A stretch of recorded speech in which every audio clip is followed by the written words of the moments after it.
Good afternoon students, I am Manisha Agarwal, आपकी mathematics lecturer. सो हम क्या कर रहे थे, हमने वेक्टर कैलकुलस की बुक स्टार्ट करी हुई है जो कि हमारे BSc first year and BSc BEd first year दोनों में यूज़ होने वाली है। ये हमारा कॉमन टॉपिक है वेक्टर कैलकुलस। आई होप आपको पहले वाले लेक्चर अच्छे से समझ आए हों एंड आपने उसको रिवाइज किया हो साथ साथ। ओके, तो चलिए हम स्टार्ट करते हैं वेक्टर कैलकुलस, जो कि हमारा chapter first differentiation of vectors, मतलब सदिशों का अवकलज चैप्टर है। तो इसमें जैसे कि हम लोग क्या कर रहे हैं, हमारे पास बुक तो है एक गोखरू की बुक, ठीक है, बट उसमें क्या होता है, कई चीज़ें लैंग्वेज थोड़ी कॉम्प्लिकेटेड होती है या किसी चीज़ का प्रूफ उसमें नहीं दिया होता, हम लोग यहाँ करते हैं। तो मैं सजेशन दूंगी कि आप सभी इसका नोट्स बना लें, बिकॉज आप वीडियोस कब तक बार बार देखोगे यूट्यूब की वीडियोस, उस पर तो बहुत टाइम लगेगा, इवन नेट भी बहुत ज़्यादा लगेगा। तो एक बार नोट्स में उतार लीजिए सारा, ताकि बार बार वीडियो देखने की ज़रूरत ना पड़े। सो ओके, हमने देखा वेक्टर कैलकुलस में क्या क्या, वेक्टर, स्केलर, ये तो हमें पता है, and vector function, scalar function देखिए हमने। उसके बाद हमने देखा limit, continuity and differentiability of vector function. उसके बाद हमने डिफरेंशिएबिलिटी के लिए हमने रूल्स देखे, क्या क्या, जैसे कि चैप्टर का नाम ही हमारा क्या है, डिफरेंशिएशन। हम अवकलज करेंगे वेक्टर का। तो हमने दो रूल देखे। एक तो हमने देखा जैसे कि कोई वेक्टर था आर क्या था, एफ ऑफ टी, इसका डेरिवेटिव निकालना है। अगर हम क्या कर सकते हैं, limit of delta T tends to 0, मतलब जो टी था उसके बिल्कुल स्मॉलेस्ट वृद्धि करी थी, वो 0 की तरफ जाएगी, मतलब थोड़ी सी वृद्धि कर रहे हैं हम, ठीक है। किसकी लिमिट निकालनी है, एफ ऑफ किसका फंक्शन था, टी का, T plus delta T minus F of T upon में डेल्टा टी। एक रूल हमारा ये था, किसी vector function F of T या आर वेक्टर का डेरिवेटिव अवकलज निकालने का। फिर दूसरा रूल हमने कल क्या देखा, घटकों के पदों में सदिशों का अवकलज। इसका मतलब कोई भी वेक्टर था अगर आर, उसका हमने लिखा X I cap, Y J cap and Z K cap.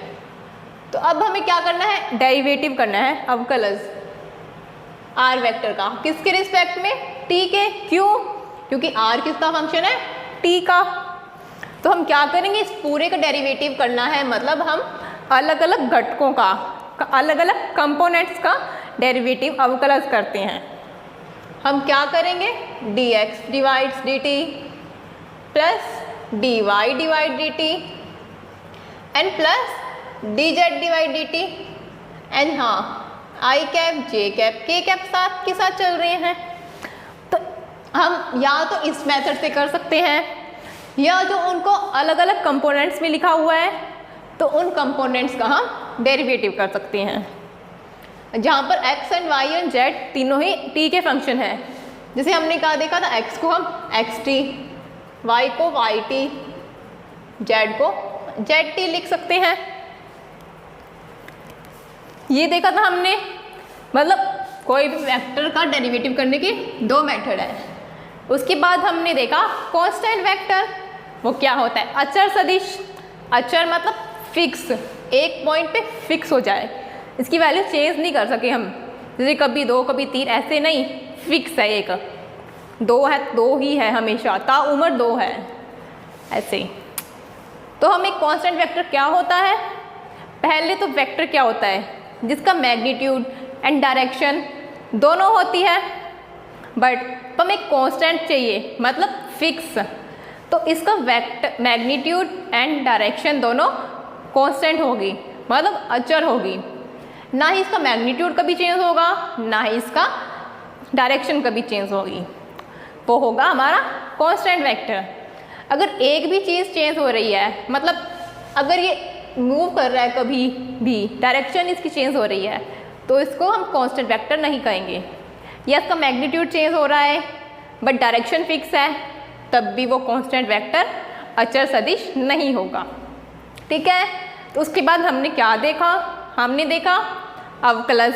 जैसे हमने किसी भी वेक्टर का अवकलज करना है तो हमने कांस्टेंट वेक्टर अचर सदिश का अवकलज किया था, वो क्या आया 0, सबसे इजीएस्ट नंबर 0। तो हमें क्या पता चला कि अचर सदिश का अवकलज शून्य सदिश होता है। हम यहाँ पे सदिशों में ही बात कर रहे हैं, सारी वेक्टर्स में ही, तो हम अवकलज जो अकेला 0 लिखा हुआ है वो भी 0 वेक्टर ही है, मतलब शून्य सदिश ही है। ये हमने देखा था अचर सदिश। उसके बाद जैसे हमने क्या किया, वेक्टर का डिफरेंशिएशन कर रहे हैं, तो वैसे ही हमने कोई वेक्टर है उनके योग का एंड उसके अंतर का, मतलब माइनस का डेरिवेटिव अवकलज देखा था। क्या देखा हमने, हमने देखा वो आया था dA vector divides dt plus minus dB vector divides dt। इसका मतलब क्या हुआ, मतलब कि हमने कोई भी दो वेक्टर हैं उनको पहले ऐड कर लो, उसके बाद उसका डेरिवेटिव करो, या पहले दोनों वेक्टर का अलग अलग डेरिवेटिव कर दिया फिर ऐड कर दिया, तो इक्वल ही बात है दोनों। या माइनस के लिए भी हम ऐसे ही कर सकते हैं। तो ये हमने कल देखा था, इसका हमने प्रूफ भी देखा था। अब आज हम करेंगे एक और, जैसे आप लोगों को याद है, हम अगर हमारे पास दो फंक्शन है u और v, x के फंक्शन है, इसका डेरिवेटिव करना है हमें, मतलब दोनों में प्रोडक्ट है, dot product u v, function है वेक्टर नहीं। D by D X U V क्या होता है, पहले u को लिख दिया, v का डेरिवेटिव x के रिस्पेक्ट में, फिर u का डेरिवेटिव किया x के रिस्पेक्ट में एंड v को लिख दिया। यही करते थे हम किसी दो एलिमेंट, मतलब दो फंक्शन का डेरिवेटिव करने के लिए। ठीक है, अब हम क्या देखेंगे, यहाँ पर हमारे पास एक है, हमारे पास फंक्शन फाई, फाई टी, या फाई लिख लो या फाई टी, ये क्या है स्केलर फंक्शन। दूसरा है हमारे पास ए वेक्टर, ये भी किसका फंक्शन है, टी का ही। हम या तो इसको डायरेक्ट ए भी लिख सकते हैं, हम ए वेक्टर टी क्यों लिख रहे हैं, हमें पता चल जाए कि ये टी का फंक्शन है, मतलब अच्छे से पता चलने के लिए। Vector function A vector T क्या है हमारा, वैसे शॉर्ट में हमने फंक्शन को लिख दिया F X raise to power N, इसको शॉर्ट में हम ये भी लिख सकते हैं। तो अगर कहीं भी मैं ये लिखूँ तो अब समझ जाना कि ये फंक्शन ही है। ओके, अब हमारा रूल क्या कहता है, अगर हमने करना है फाई ए वेक्टर का, इसका डेरिवेटिव करना है। फाई क्या है scalar function and A vector क्या है वेक्टर फंक्शन, मतलब सदिश फंक्शन एंड अदिश फंक्शन। इसका डेरिवेटिव, पहले फाई का डेरिवेटिव किया, ए वेक्टर को लिख दिया, फिर फाई को लिख दिया और ए वेक्टर का डेरिवेटिव किया। इसी की रूल जैसा है ना ये, जैसे हम यू वी का डेरिवेटिव करते थे वैसे ही हमने फाई स्केलर फंक्शन एंड एक वेक्टर फंक्शन का डेरिवेटिव किया है। तो अब हम देख लेते हैं ये प्रूफ कैसे किया हमने।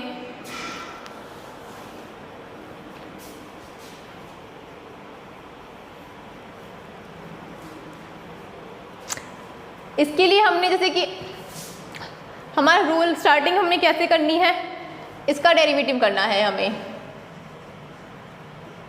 फाई ए वेक्टर का। ये क्या हो गया हमारा, मान लो आर वेक्टर, क्योंकि उसको कुछ भी नाम दे सकते हैं, तो अलग अलग फंक्शन है, तो प्रोडक्ट करके एक ही फंक्शन बनेगा। रूल क्या था हमारा, ये एक ये रूल भी था, बट हम यहाँ ये रूल, क्योंकि इस रूल के यूज़ क्यों नहीं कर सकते, क्योंकि यहाँ पर हमें अलग अलग घटक नहीं पता, उसके कंपोनेंट्स नहीं पता, तो हमें यही वाला रूल लगाना होगा। जब भी हमें कंपोनेंट्स पता हो उसके, किसी वेक्टर फंक्शन के या कोई भी फंक्शन के, तब हम ये वाला रूल लगा सकते हैं। अगर कंपोनेंट नहीं पता तो हमें यही रूल लगाना होगा। तो अब हमें क्या क्या करना था, F of T plus delta T, मतलब जो फंक्शन था उसके अंदर कुछ ना कुछ चेंज होगा। डेरिवेटिव का मतलब यही होता है कि जो पहले फंक्शन था उसके अंदर कुछ चेंज हुआ, तो हमें देखना कि कितना चेंज हुआ, तो चेंज देखना होता है हमें ऐसे। जैसे कि माना फाई में हमें चेंज हुआ डेल्टा फाई, ए में हमें चेंज हुआ डेल्टा ए वेक्टर। ये कब हुआ, जब टी में चेंज होगा डेल्टा टी, क्योंकि है तो ये टी के फंक्शन ही ना, जैसे जैसे टी में चेंज होगा वैसे ही फाई और ए में चेंज हो जाएगा। अब हमें क्या करना होता है, रूल क्या था हमारा, limit delta T tends to 0। उसके बाद फंक्शन था उसके अंदर जो चेंज हुआ वो लिखते हैं, मतलब फाई हमारा फंक्शन था, फाई ए चेंज हुआ फाई के अंदर डेल्टा फाई, ए के अंदर डेल्टा ए वेक्टर। ये हो गया हमारा चेंज, फंक्शन के अंदर कितना चेंज हुआ वो माइनस ओरिजिनल फंक्शन। अब ओरिजिनल फंक्शन क्या था हमारा, फाई ए वेक्टर। डन। यहाँ पर हम फाई के ऊपर वेक्टर क्यों नहीं लगा रहे, क्योंकि ये स्केलर फंक्शन है, मतलब अदिश फंक्शन है, अदिश फलन। अपॉन में डेल्टा टी, यहाँ पर भी वही डेल्टा टी लिखा हमने। अभी हम इसको आगे प्रोडक्ट कर देंगे।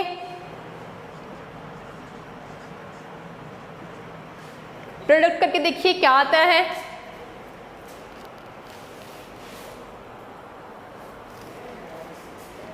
जैसे कि हमें करना है फाई को ए से प्रोडक्ट करेंगे, फाई डॉट ए, फाई को ए से प्रोडक्ट किया phi dot A vector.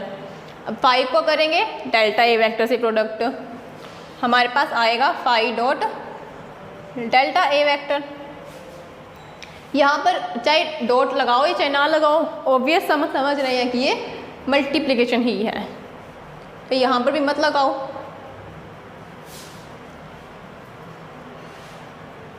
Okay, phi को ए वेक्टर से, फिर फाई को मल्टीप्लाई किया हमने डेल्टा ए वेक्टर से, फिर डेल फाई को मल्टीप्लाई किया हमने ए वेक्टर से, del phi del A vector.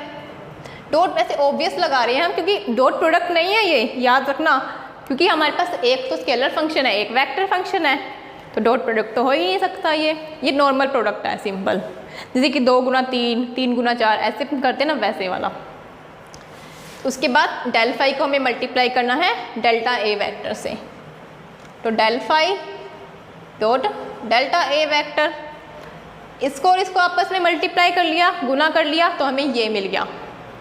Minus किया हमने फाई ए वेक्टर अपॉन में डेल्टा टी।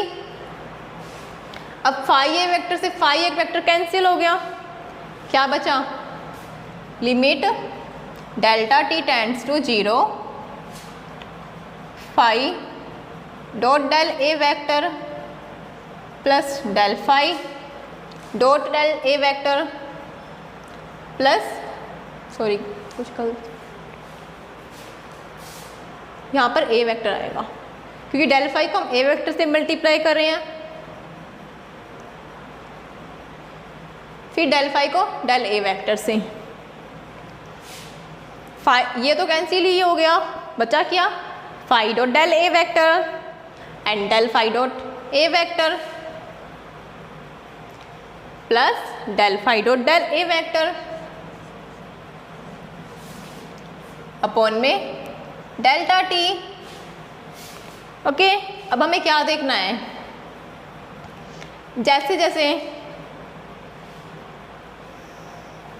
देखिए, अब लिमिट है तीनों के ऊपर, प्लस है यहाँ पर हम इनको अलग अलग प्लस कर सकते हैं, अलग अलग लिमिट अप्लाई कर देंगे तीनों पे। Phi delta A vector divides delta T, delta A vector divide delta T, plus limit delta T tends to 0, अब del phi upon del T dot A vector plus limit delta T tends to 0, क्या बचा del phi upon del T dot del A vector. Done. अब हमें क्या देखना है यहाँ पर, इसकी लिमिट यहाँ पर क्या हुआ, ये ए का डेरिवेटिव कर रहे हैं हम, यहाँ पर हम कर रहे हैं फाई का डेरिवेटिव, बट यहाँ क्या कर रहे हैं फाई का डेरिवेटिव कर रहे हैं टी के रिस्पेक्ट में। डन। बट डॉट में क्या है डेल्टा ए वेक्टर। अब डेल्टा ए वेक्टर क्या था कि जैसे जैसे हम टी के अंदर चेंज कर रहे हैं डेल्टा टी, तो फाई के ए के अंदर चेंज हो रहा है डेल्टा ए वेक्टर, मतलब थोड़ा सा ही चेंज हो रहा है। अगर हम टी के अंदर थोड़ा सा चेंज कर रहे हैं तो ए के अंदर भी थोड़ा सा चेंज होगा। बट यहाँ पर हम देखते हैं जो हम टी के अंदर चेंज कर रहे थे वो बिल्कुल ना के बराबर है, मतलब बिल्कुल 0 की तरफ जा रहा है वो। जैसे हम कहते हैं ना ये फंक्शन यहाँ पर, अगर मैंने कहा कि मैं मुंबई जा रही हूँ तो मैं कहूँगी अगर मैं मुंबई के बिल्कुल पास पहुँच जाऊँगी तब मैं कहूँगी कि हाँ मैं मुंबई पहुँचने वाली हूँ, पहुँच गई है ऑलमोस्ट। वही बात होगी जैसे कि कोई था एलिमेंट ये बिल्कुल 0 की तरफ जा रहा था, मतलब 0 को अप्रोच कर रहा है। अगर ये एलिमेंट ही 0 की तरफ जा रहा है, टी के अंदर चेंज ही बिल्कुल ना के बराबर 0 की तरफ हो रहा है, तो जो ए के अंदर कितना चेंज होगा डेल ए, वो भी तो बिल्कुल ना के बराबर होगा, 0 की तरफ ही जाएगा वो भी। तो जैसे ही हमने डेल्टा टी हमारा गया 0 की तरफ, तो हमारा डेल्टा ए वेक्टर भी क्या होगा 0 की तरफ, उसके अंदर भी 0 चेंज ही आएगा, डेल्टा ए वेक्टर भी क्या होगा 0। तो अगर डेल्टा ए वेक्टर 0 हो गया तो ये पूरी टर्म क्या हो गई 0। क्यों? क्योंकि delta phi upon delta T into 0, किसी भी नंबर को 0 से मल्टीप्लाई करने पे क्या आएगा 0। अब ये टर्म तो हमारी पूरी टर्म 0 हो गई, बची क्या हमारे पास बचा limit delta T tends to 0 phi delta A vector upon में डेल्टा टी, ये टर्म एज इट इज लिखी, plus limit delta T tends to 0, ये टर्म भी as it is del phi upon में डेल्टा टी ए वेक्टर, और इस term की value तो पूरी 0 ही हो गई थी, तो चाहे प्लस में 0 लिख दो चाहे ना लिखो एक ही बात है। इसके बाद हम क्या लिख सकते हैं,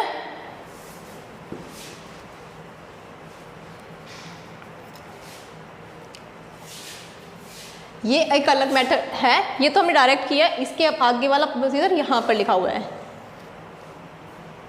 चलो यहाँ ही लिख लो, छोड़ो कंफ्यूज हो गए वहाँ पे। अब ये क्या बना हमारा फाई लिख दिया हमने एज इट इज, क्यों? क्योंकि चेंज हम किसके अंदर हो रहा है डेरिवेटिव के अंदर, डी ए वेक्टर के अंदर चेंज हो रहा है हमारा। तो अब हमारे पास क्या हुआ, ये लिमिट डेल्टा टी टेंड्स, हमने यहाँ पर देखा था, पहले देखा था हमने जैसे कल D R vector divide D T को क्या लिखते हैं हम, limit delta T tends to 0 delta R vector divides delta T लिखते हैं हम। ये आपस में इक्वली तो होता है ना, परसों हमने देखा था या कल वाली क्लास में कि इसका वेक्टर निकालने के लिए इसका लिमिट निकालते हैं, तो जो ये वाली वैल्यू है किसके इक्वल डी आर वेक्टर, तो अब जो delta A vector divide delta T था उसको D A vector divide D T लिख सकते हैं, क्यों? क्योंकि उसके आगे लिमिट हो रही है। हम क्या लिखेंगे इसको, डी ए वेक्टर अपॉन में डी टी, प्लस फिर हमें क्या चाहिए, अब ये वही डेल्टा फाई आ गया, delta phi divide delta T को हम क्या लिख सकते हैं डी फाई अपॉन में D T dot A vector यही तो हमें चाहिए था।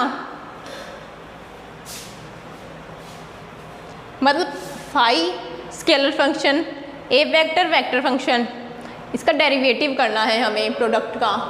तो हमें क्या मिलता है, फंक्शन स्केलर फंक्शन का डेरिवेटिव मल्टीप्लाई में vector function and scalar function multiply में वेक्टर फंक्शन का डेरिवेटिव। वही हमने यहाँ लिखा है, scalar function multiply vector function का derivative and vector scalar function का डेरिवेटिव मल्टीप्लाई में वेक्टर फंक्शन का डेरिवेटिव। वही प्रूफ हो गया ये।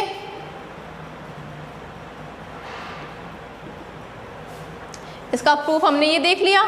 कैसे देखा हमने, ये वाला रूल अप्लाई करके। जैसे हमने इसका प्रूफ देखा था, बिल्कुल उसका प्रूफ वैसे ही है ये। हमने बस यहाँ पे फाई के अंदर जो चेंज हुआ वो लिख दिया, ए वेक्टर के अंदर जो चेंज हुआ वो लिख दिया, माइनस ओरिजिनल फंक्शन, फिर आपस में मल्टीप्लाई किया है और उनको जो कैंसिल हो रहा है कैंसिल करा है। फिर लिमिट अलग अलग अप्लाई कर सकते हैं। उसके बाद हमने यहाँ पर बस ये चीज़ ध्यान देने वाली है कि जैसे जैसे t बिल्कुल 0 की तरफ जा रहा है, जब t के अंदर चेंज ही नहीं हो रहा तो a वेक्टर के अंदर चेंज कहाँ से होगा, नहीं होगा, क्योंकि a किसका फंक्शन है, t का ही तो फंक्शन है। तो a वेक्टर के अंदर भी चेंज नहीं होगा, वो भी क्या होगा, 0। तो ये पूरी टर्म क्या हो गई, 0। अब ये टर्म 0 हो गई तो अभी इन दोनों को लिख सकते हैं, यही हमें चाहिए था। इनको आगे पीछे तो लिख ही सकते हैं, एडिशन है, 2 + 3 लिखो, 3 + 2 लिखो, एक ही बात है। वही हमने आगे पीछे लिख दिया, उससे कोई फर्क नहीं पड़ेगा। तो ये हमने इसका प्रूफ किया फाई ए वेक्टर का। अब हम नेक्स्ट प्रूफ देखते हैं स्केलर डॉट प्रोडक्ट का। डॉट प्रोडक्ट आपने देखा होगा क्या होता है, A vector dot B vector. याद करिए, आपने पढ़ा हुआ है ना dot product, scalar product. A vector dot B vector क्या होता है, A vector dot B vector होता है mod of A vector mod of B vector dot cos theta. याद आ रहा है कुछ कुछ तो, या नहीं आ रहा? जैसे हमने देखे थे डॉट प्रोडक्ट, ये अभी नहीं हमने देखे, जैसे कि आपने 11th 12th में पढ़े हुए हैं, वही है ये A vector dot B vector. क्या मतलब होता है इनका, modulus of A vector modulus of B vector cos theta. Theta क्या होता है, एंगल होता है ए वेक्टर और बी वेक्टर के बीच में, A vector and B vector के बीच बनने वाला कोण, एंगल। जैसे कि ए वेक्टर ये था, बी वेक्टर ये था, ये ओरिजिन पॉइंट मान लो, इनके बीच में जो एंगल होगा वो होगा थीटा। तो यहाँ हमने डिफाइन किया कॉस थीटा, ये होता है हमारा dot product. And vector product भी देखा हुआ है आपने, वेक्टर प्रोडक्ट में हम देखते हैं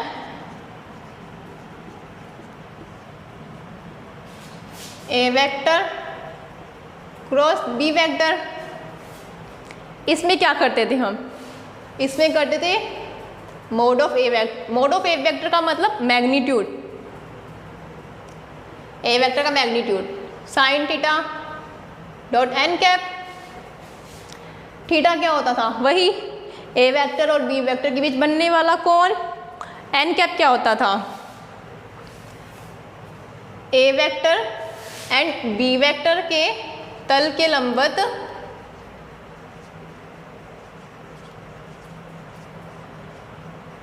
ए वेक्टर और बी वेक्टर के तल के लंबवत। यहाँ पर एन कैप लिखा हुआ है ना, जहाँ पर भी कैप आ जाए ना किसी भी वेक्टर के ऊपर, वो होता है इकाई सदिश, यूनिट वेक्टर। मतलब एन कैप एक इकाई सदिश है, बट कौन सा, जो ए वेक्टर व बी वेक्टर के तल के लंबवत ए वेक्टर से बी वेक्टर के घूर्णन की दिशा में।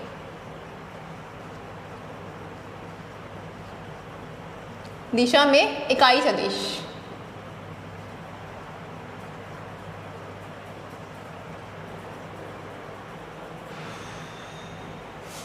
जैसे कि ए वेक्टर और बी वेक्टर जो होंगे उनसे जो तल बनेगा, जैसे ए वेक्टर ये रहा, बी वेक्टर, इनसे बनने वाला एक पूरा तल हो गया ये। जैसे कि एक्स एक्सिस में मान लो ये, या कुछ भी एक्स वाई प्लेन में या वाई जेड प्लेन में किसी में भी, तो उनसे बनने वाला तल होगा और तल के लंबवत होंगे ये एन कैप होगा जो। एंड ए वेक्टर से बी वेक्टर, जैसे हम ए वेक्टर था ये बी वेक्टर, अब इसकी अगर हम ऐसे मूव कर रहे हैं, इस डायरेक्शन में जा रहे हैं, तो इस डायरेक्शन में बनने वाला इसकी दिशा में होगी। इकाई का कैप की इकाई सदिश की दिशा भी तो होती है, सदिश है उनकी दिशा तो ऑब्वियसली होती है, क्योंकि मैग्नीट्यूड एंड डायरेक्शन, परिमाण और सदिश दोनों होते हैं। वही हमने यहाँ लिखा इकाई सदिश, उसकी घूर्णन की दिशा में इकाई सदिश है ये, यूनिट वेक्टर एन कैप। ठीक है, ये होता है हमारा dot product and vector product. अब हम देखेंगे इनका डेरिवेटिव।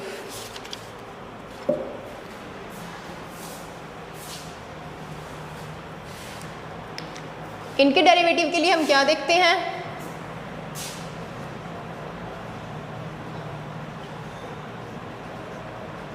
ये हम क्या देख रहे हैं, दो वेक्टर का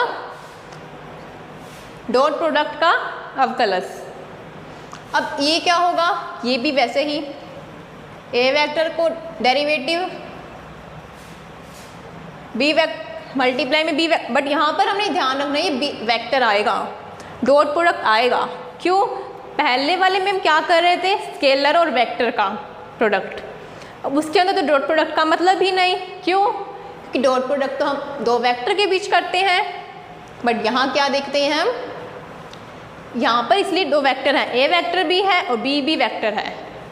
पहले वाले में एक स्केलर था, मतलब एक अदिश और एक सदिश था, तो वही क्यूबी वाला ही प्रोडक्ट फॉर्मूला है। वैसे यहाँ पे एज इट इज वो है तो अलग चीज़, वो यूवी फंक्शन थे, यहाँ पर वो वेक्टर फंक्शन है, बट हम याद रख सकते हैं उस ट्रिक से कि वो तो हमें याद ही है, क्योंकि हम बहुत बार यूज़ कर चुके हैं उनको, तो इसलिए वैसे याद रख सकते हैं कि ए वेक्टर का डेरिवेटिव, फिर बी वेक्टर को लिख दिया, फिर ए वेक्टर को लिख दिया हमने डॉट बी वेक्टर का डेरिवेटिव। ये हो गया हमारा ए वेक्टर डॉट बी वेक्टर का डेरिवेटिव। या इनको आगे पीछे लिख लो तो भी एक ही बात है, वही 2 + 3 कर लो या 3 + 2 कर लो, एक ही बात है। अब इसमें भी हम एज इट इज़ पहले वाला मेथड यूज़ करेंगे, जो हमने इससे पहले वाला लगाया ना बिल्कुल सेम है। प्रूफ में हम देख लेते हैं, इसका प्रूफ जो कर रहे हैं बिल्कुल सेम है।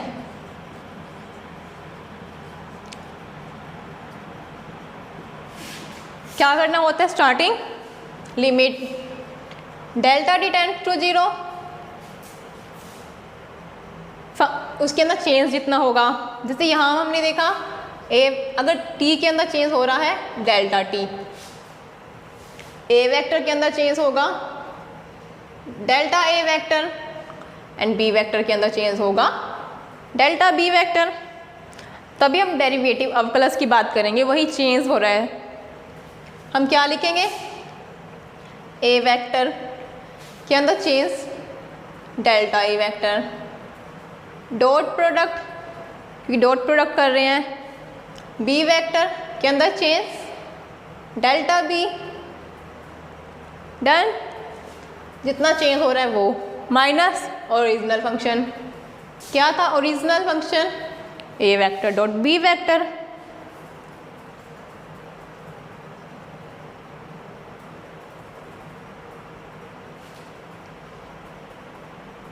अपॉन में डेल्टा टी। अब बस वापस वही उनका वापस से मल्टीप्लाई कर लो, और कैंसिल हो रही है उन टर्म को कैंसिल कर देंगे हम।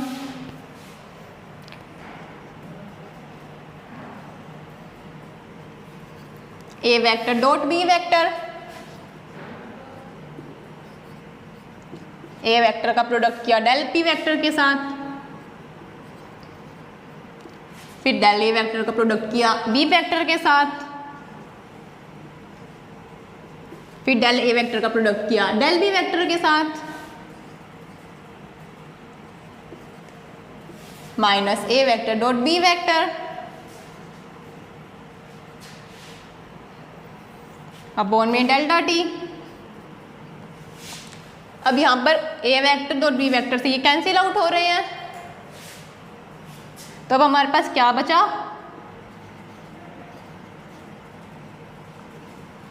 A vector dot B vector,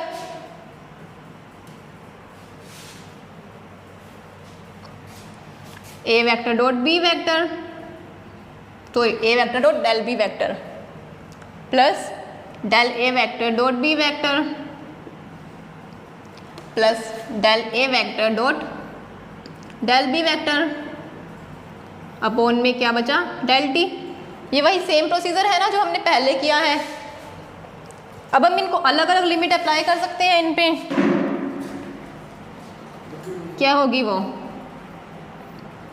A vector dot del B vector upon में डेल टी।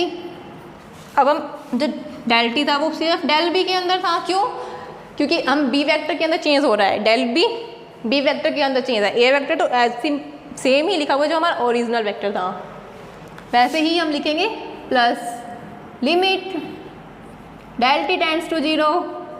अब क्या होगा, डेल ए वेक्टर अपॉन में डेल टी डॉट क्या हुआ, B vector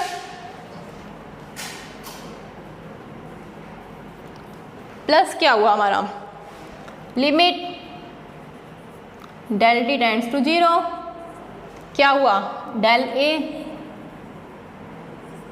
dot del B upon में डेल टी।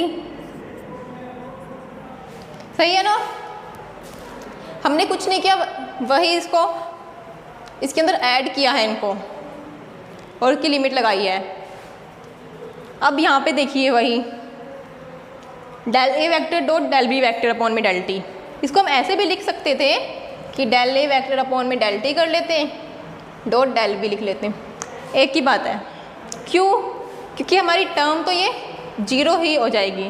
कैसे, जिससे से पहले वाली टर्म ने हमने क्या किया था, जैसे अगर टी डेल टी 0 की तरफ जा रहा है तो डेल ए भी 0 होगा, तो ये टर्म क्या हो गई, 0। बट अगर हमने ये लिखा होता इसकी जगह, तब भी क्या करते हम, जैसे जैसे हमारा डेल टी 0 की तरफ जा रहा है, तो अगर टी के अंदर चेंज ही बिल्कुल ना के बराबर है तो बी के अंदर चेंज भी बिल्कुल ना के बराबर ही होगा, तो हमारा डेल बी वेक्टर भी क्या होगा, 0। तो ये लिखेंगे तब भी ये टर्म 0 ही आएगी। मतलब अब हम क्या लिख सकते हैं, इसके बाद वाली लाइन है ये कि limit del T tends to 0 A vector dot del B vector upon में del T plus limit del T tends to 0 क्या, डेल ए वेक्टर अपॉन में del T dot B vector. ये टर्म तो हमने देखा 0 ही हो गई। जैसे जैसे डेल टी टेंड्स टू 0 हुआ, डेल ए वेक्टर भी 0 हुआ, तो बचा क्या, ये दोनों प्लस 0 लिखो ना लिखो एक ही बात है। अब वापस वही ए वेक्टर, अब हमने देखा था इसको डेल आर वेक्टर अपॉन में डेल टी को हम क्या लिख सकते हैं, डी आर वेक्टर अपॉन में डी टी। मतलब क्या हो गया ये, डी बी वेक्टर अपॉन में डी टी। वैसे ही अगर हम ये आर वेक्टर था तो डी आर वेक्टर अपॉन में डी टी,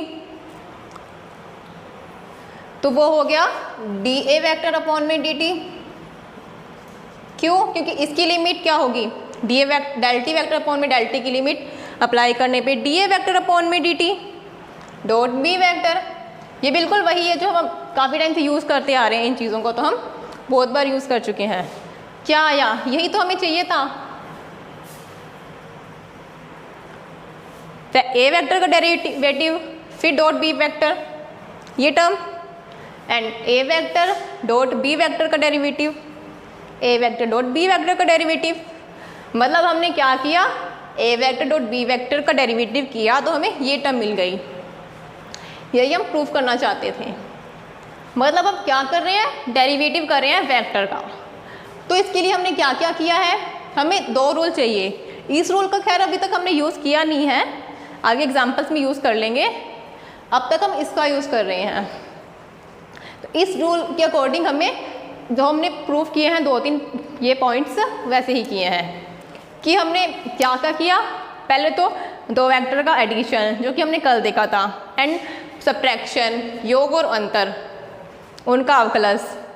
फिर हमने देखा एक स्केलर फंक्शन और एक फैक्टर फंक्शन, उनका मल्टीप्लाई किया मतलब उनका गुणा किया, फिर उनका अवकलज किया, तो उसके लिए भी हमने यही मेथड अप्लाई किया। फिर हमने देखा दो वेक्टर लिए उनका डॉट प्रोडक्ट, डॉट प्रोडक्ट जैसे कि इस टाइप से डिफाइन होता है, अब उसका डेरिवेटिव करना है हमें, तो उसके लिए भी हमने यही वाला मेथड यूज़ किया, तो हमें ये चीज़ मिली। अब जो सेकंड और थर्ड पॉइंट थे हमारे है तो मिलते जुलते यू वी की तरह ही, मतलब यू वी का जो डेरिवेटिव करते थे हम, बट है यहाँ पे ध्यान रखना है कि वो वेक्टर हैं। उस सेकंड पॉइंट में एक स्केलर और एक वेक्टर था, अदिश और सदिश, यहाँ पर दोनों ही सदिश हैं, ठीक है। तो यहाँ पे ये हो गया यू वी वाला ही फॉर्मूला है, बट थोड़ा समझ के करेंगे ना हम जितना, तो हमें याद रखने में भी ईजीली होगा, क्योंकि हमने रट्टा मारा तो हम भूल जाते हैं बिल्कुल ही, इसलिए हमें समझ के, वैसे ही तो कुछ भी नहीं है, कैंसिल आउट ही करना है, प्रोडक्ट ही करना है, बस मेन तो ये चीज़ याद रखने की है, एंड बाकी ये फॉर्मूले। सो आई होप आपको अच्छे से समझ आया हो। कल हम इसको आगे कंटिन्यू करेंगे, सो आप साथ साथ में इसको रिवाइज करिएगा। मिलते हैं अगले क्लास में। Thank you.